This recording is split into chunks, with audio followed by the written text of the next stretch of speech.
میرے پاکستانیوں، آج میں آپ کے سامنے صرف اس لیے آیا ہوں، ایک چھوٹے سے طبقے نے رد عمل دیا اس فیصلے کے اوپر، جس طرح کی زبان استعمال کی۔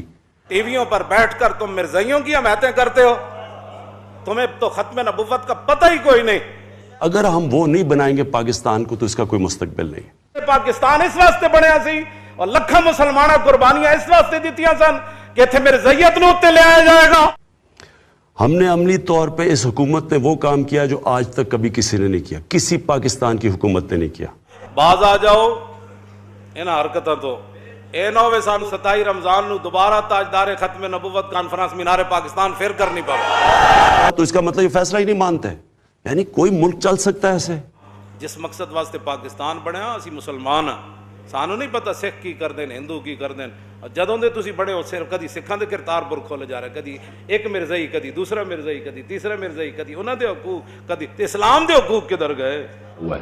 میں اپنی پھر سے کلیئر کرتا ہوں، ساڑھا یہی مقصد ہے، اور کوئی مقصد نہیں۔ انسان بنو، انسان تاجدار ختم نبوت۔